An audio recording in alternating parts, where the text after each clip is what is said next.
안녕하세요. 안재욱입니다. 지난 시간까지 제1권에 관한 내용을 말씀드렸습니다.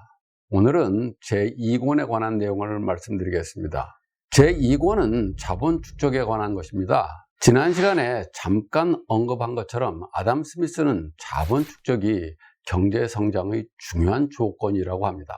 자본이 증가하면 경제가 성장하면서 파이가 커져 사람들이 향유할 수 있는 몫이 커진다는 것이죠. 이것을 설명하기 전에 아담 스미스는 자본이 어떻게 축적되는지에 대해 설명합니다.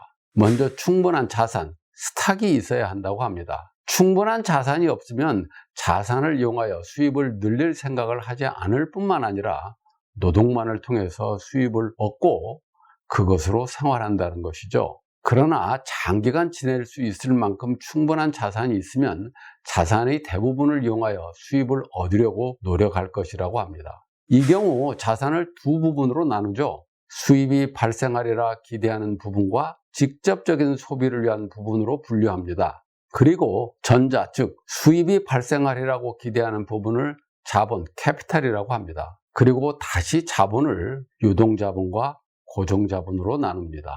유동자본은 재화를 구매, 생산, 제조하여 거기에 이윤을 붙여 다시 파는 데 쓰이는 자본을 말하고, 고정자본은 기구나 기계 등의 구입에 들어가는 자본을 말합니다.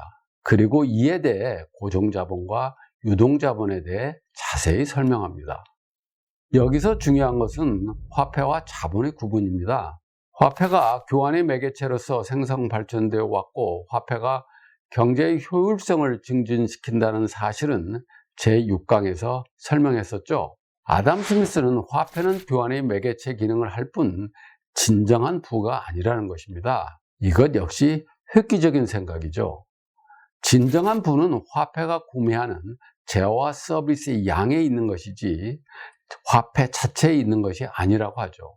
그래서 화폐량이 많다고 해서 국가의 부가 많다는 것이 아니라는 것입니다. 개인이 화폐를 많이 가지고 있으면 그것으로 많은 재화를 구입할 수 있으므로 개인에게는 부가 될 수 있지만 국가 전체로는 그렇지 않다는 것이죠.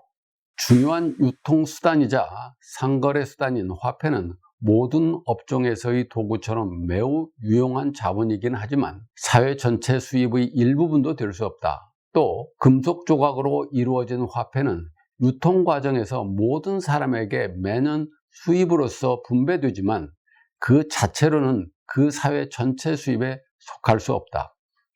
화폐가 많다고 해서 경제가 성장하는 것이 아니라는 것이죠. 사실 이것은 오늘날에도 중요한 의미를 갖습니다.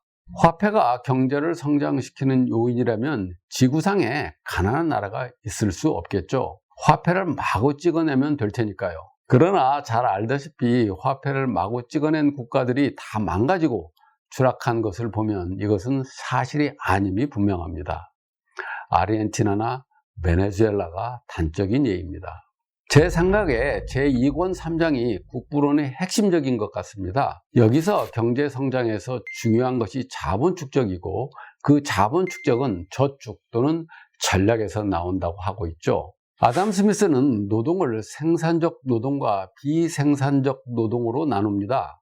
생산적 노동은 제조업에서 일하는 사람들과 같이 생산비를 초과하여 재투자할 수 있는 잉여를 생산하는 노동력을 말하고, 비생산적 노동은 의사, 음악가, 변호사, 연예인, 공무원 등과 같이 즉시 소비되고 재투자할 수 있는 수익을 창출하지 못하는 일을 의미하죠. 오늘날 경제학에서 생산적 노동은 제조업 부문, 비생산적 노동은 서비스 부문으로 구분하고 있죠. 물론 오늘날의 관점에서 보면 의사, 음악가, 연예인 등의 서비스를 비생산적인 것으로 보는 것은 문제가 있죠. 그러나 즉각적으로 소비하면 미래의 소득을 증가시키는 자본에 투자할 수 있는 잉여금이 줄어들기 때문에 소비하면 할수록 미래 성장과 소득은 포기해야 하는 것은 분명한 것 같습니다. 자본 증가의 직접적인 원인은 근면이 아니라 전략이다. 사실 근면하면 전략하여 저축할 것이다. 그러나 근면으로 무엇을 획득하든지 그것을 전략하여 저축하고 모으지 않는다면 자본은 결코 증가하지 않을 것이다. 자신의 삶을 더 낫게 하려는 한결같고 변함없고 끊임없는 모든 노력은 개인적인 부를 넘어 공공과 국가의 부를 발생시키는 원천이기도 하다. 한 나라의 연간 생산물이 가치를 증대시키려면 오로지 생산적 노동자의 수를 늘리거나 이미 고용되어 있는 노동자들의 생산력을 향상시키는 것 외에는 다른 방법이 없다. 그러나 생산적 노동자를 부양할 재원이 증가하지 않는다면, 즉 자본이 증가하지 않는다면 고용을 많이 할 수 없다는 사실은 자명하다. 동일한 노동 인원으로 노동력을 향상시키려면 작업을 간소하여 보다 쉽게 만들 도구나 기계를 개발하거나 또는 노동자의 역할을 세분화하고 그들을 알맞게 배치해야만 한다. 그 어느 경우에도 대체로 추가 자본이 필요하다. 추가 자본이 있어야만 고용주는 더 좋은 기계를 제공하거나 노동자들을 더 알맞게 배치할 수 있다. 스미스는 자본 축적을 통해 더 전문적이고 더 많은 노동을 전략할 수 있는 기계나 도구를 개발할 수 있고 분업이 더욱 심화될 것이며 이로 인해 노동에 대한 수요가 더 증가할 것이라고 말하고 있는 것입니다.